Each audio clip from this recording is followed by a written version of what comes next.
অবশেষে যুদ্ধ বন্ধের চূড়ান্ত দ্বারপ্রান্তে যুক্তরাষ্ট্র ও ইরান। সবকিছু ঠিক থাকলে আজ রোববারের মধ্যেই দুই দেশের মধ্যে একটি প্রাথমিক শান্তি চুক্তি সই হতে পারে। পাকিস্তানের মধ্যস্থতায় সরাসরি বৈঠক না হলেও এবার ডিজিটালি বা ইলেকট্রনিক পদ্ধতিতে এই চুক্তি সই হওয়ার কথা রয়েছে। চুক্তি সম্পন্ন হলে অবরুদ্ধ হরমুজ প্রণালী জাহাজ চলাচলের জন্য উন্মুক্ত করে দেওয়া হবে। মার্কিন প্রেসিডেন্ট ডোনাল্ড ট্রাম্প নিজের সামাজিক মাধ্যম ট্রুথ সোশ্যালে লিখেছেন, আজ রোববারই চুক্তিটি সই হতে পারে। আর চুক্তি সইয়ের পরপরই আন্তর্জাতিক বাণিজ্যের অন্যতম প্রধান রুট হরমুজ প্রণালী সবার জন্য উন্মুক্ত করে দেওয়া হবে। একই আশাবাদ জানিয়েছেন পাকিস্তানের প্রধানমন্ত্রী শাহবাজ শরীফও। তিনি জানান, শান্তি চুক্তির চূড়ান্ত রূপ দেওয়ার কাজ চলছে এবং আগামী সপ্তাহে কারিগরি আলোচনা শুরু হবে। তবে তেহরান কিছুটা সতর্ক। ইরানের পররাষ্ট্র মন্ত্রণালয় ও পররাষ্ট্রমন্ত্রী জানিয়েছেন, চুক্তি ইসলামাবাদ সমঝোতার খুব কাছাকাছি থাকলেও চূড়ান্ত সই হতে আরও কয়েকদিন সময় লাগতে পারে।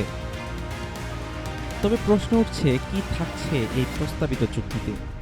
সূত্র বলছে, চুক্তি সইয়ের সাথে সাথেই ইরানের বন্দর থেকে মার্কিন নৌ অবরোধ তুলে নেওয়া হবে এবং নিষেধাজ্ঞা শিথিল হবে। তবে প্রাথমিক চুক্তিতে বিতর্কিত পারমাণবিক ইস্যু থাকছে না, যা নিয়ে আগামী 60 দিনে চূড়ান্ত সিদ্ধান্ত নেওয়া হবে। তবে ইউরেনিয়াম ধ্বংস বা স্থানান্তর নিয়ে দুই পক্ষের মধ্যে এখনও ভিন্ন মত রয়েছে। গত 28 ফেব্রুয়ারি যুক্তরাষ্ট্র ও ইসরায়েলের যৌথ আগ্রাসনের পর এটি সবচেয়ে বড় কূটনৈতিক অগ্রগতি। প্রথম দিনের হামলাতেই নিহত হন ইরানের সর্বোচ্চ নেতা আয়াতুল্লাহ আলী খামেনি। আগামী 4 জুলাই তার দাফন প্রক্রিয়া শুরু হবে বলে জানিয়েছে দেশটির রাষ্ট্রীয় সংবাদ মাধ্যম। চুক্তির আবহ তৈরি হলেও মাঠের উত্তেজনা এখনও কমেনি। শনিবার ভোরেও হরমুজ প্রণালীতে ইরানের বেশ কয়েকটি ড্রোন ধ্বংসের দাবি করেছে যুক্তরাষ্ট্র।